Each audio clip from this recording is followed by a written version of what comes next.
Um, we're going to shift gears a little bit this week, and instead of continuing to read The Kite Runner, we're going to take a break. I don't know how long we'll take this break, but at least this week. What are we going to do this week? Well, we're going to write our own story. Not a fiction story, but a creative story nonetheless. We call this creative nonfiction.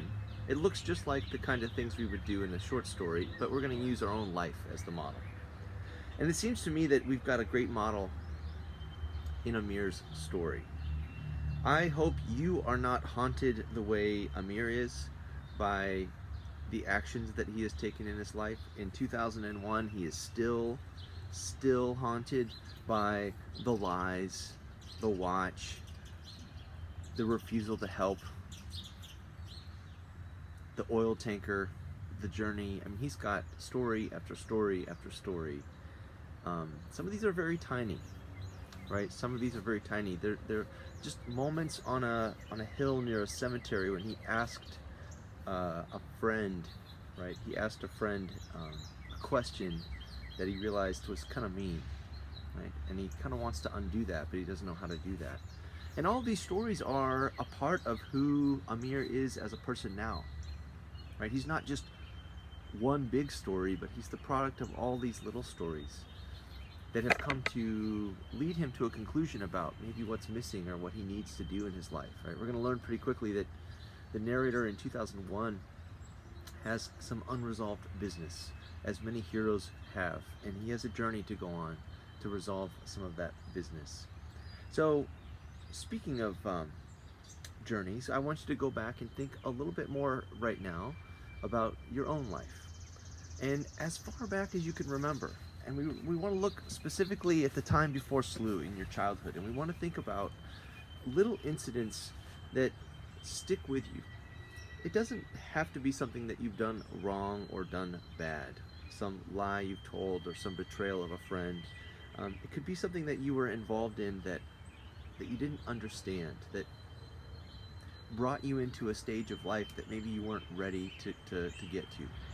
I remember, and I'll tell you the story later, of being asked to watch my grandmother, who was 89 years old, for just a few minutes as my mom went to the store. My grandmother was dealing with dementia and probably other issues that I didn't understand as a 12-year-old. But my grandmother, and I think I've mentioned this before, we were watching The Wheel of Fortune, and my grandmother just stopped breathing.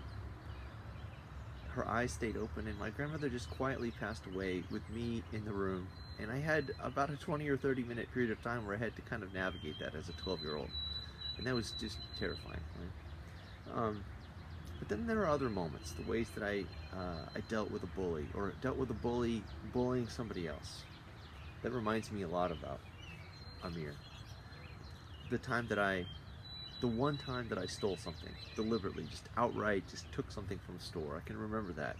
And what happened as a result of that is the reason why I never stole anything again. Right? It was really, really minor, but it has stuck with me, and I think about it. And so I'd ask you today, as your deliverable, to read an assignment that I've just posted online. And you have a pretty small task today. It might be more of a task for others, but I'd like you to think of 7 possible moments. And I want you to write them down on a list and submit them. 7 possible moments that could qualify as worthy of returning to and exploring in the format of a true story, somewhere between 3 and 5 pages long. Some kind of true story where you would bring to life through dialogue and scene and setting what it was like to live through that moment. This is not a theology paper where you have to reflect on what you learned from the story. No, you want to take us back to a scene with the understanding and the eyes of your mature self and see who that person was at that moment. And the key here is that it's just a story in which you are not the hero. You did not come in and save the day. You did not do the right thing. In fact, you may be the anti-hero. You might have been the problem. You might have been the person who delivered the wound. You might have been the person who did not live up to your own expectation and your own standard. It doesn't need to be something that you've deliberately done, though. It could be something that you've lived through, that maybe you're not proud to say that you've lived through, but you want to explore this truth of this moment a little bit deeper in a story. So there'll be a lot of questions. I know there will be a lot of questions, but right now, 7 possible topics. Tomorrow, I will tell you a story as a model, but I'll just tell you a story. So get ready. It might be a podcast, it might be a story in this framework, but I'll tell you a story and kind of get you going. I'll be around for office hours today. If anybody wants to drop in, how about at 10 o'clock? Feel free. I'll just be open. I'll send out a link to everybody, but I'll just be hanging out if you want to come hang out with your classmates and talk Kite Runner, talk the assignment, whatever you want to do. But I'll see you at 10 o'clock if you want to stop in today.